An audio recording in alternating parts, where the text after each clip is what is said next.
for his work on this and speaking out on an issue of justice and an issue of fairness and an issue that, I mean, how can you be against this? I don't even pretend to understand it. Senator Smith, who is still relatively new to this body, has taken a leadership on an issue that is as important in terms of human rights as any I can imagine. This body has taken up this fight for federal contract workers who suffer because of President Trump's disastrous shutdown earlier this year. And you think about this.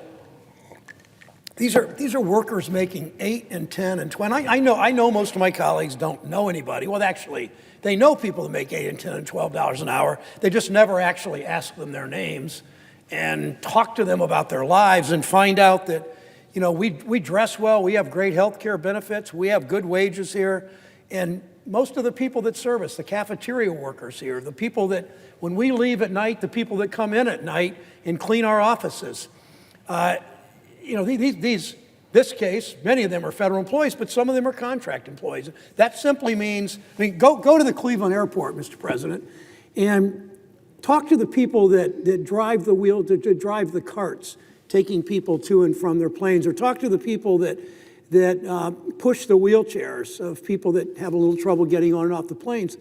Those people don't work for United Airlines. They don't work for Cleveland Hopkins Airport or Dulles or National Airport or the airport, whatever it's called, sorry, Senator Smith in Minneapolis, St. Paul.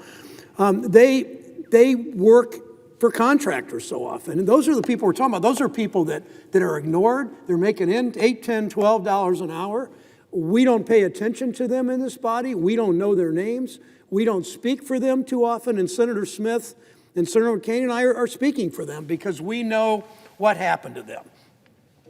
I think Americans don't realize that thousands of janitors and cafeteria workers and security guards spent weeks out of work because of the Trump disastrous shutdown. They're employed by private contractors, not the government. They're paid too little to begin with, and they have no way of making up those lost hours and lost wages. Missing a paycheck, you know, a lot of people in this country can absorb missing a paycheck if you're in the 1% or the 2% or the 5% or the 10%. Wealthiest people, you can certainly, the billionaire president and his multi-millionaire, except for those cabinet members that are billionaires in his cabinet with their massive investment portfolios. But for most Americans, missing a paycheck's a big deal.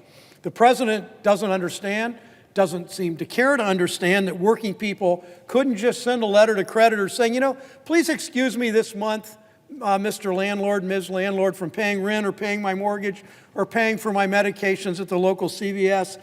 They take money out of their savings, if they have any savings. Awfully hard to have savings at $10 and $12 and $14 an hour. They take money out of those savings, or more likely, in the case of these contractors that are $10 and $12 and $14 an hour, they turn to family members. They run up their credit cards. They go to payday lenders, and they never get out from under that, Mr. President, as you know. Some of them, many of them are still dealing with the debt. I remember talking to cafeteria workers in Senator Kane's state in Arlington. Federal contractors workers who serve food in our Smithsonian museums. They're not federal workers. Most people that go to the Smithsonian figure the people that are serving the food and cleaning the place or cleaning the offices and the exhibits are probably government employees, but they're not. One worker told me, I have to pay rent, I have other bills, I have a college student in his second semester, he needs help with his books. The president of one SEIU local that represents janitors and security officers said those workers and their families, quote, will continue to relive the trauma on a daily basis until they're compensated for 35 days. 35 days of income they went without, already living on the edge.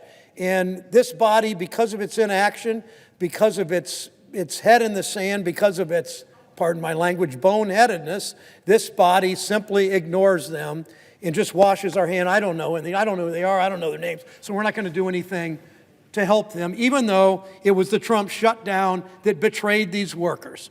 He denies the same president betrays workers by denying the overtime pay they've earned. The same president puts people in the Supreme Court who put their thumb on the scale of justice, always to support always to support corporations over workers, always to support Wall Street over consumers, always to support insurance companies, health insurance companies over patients.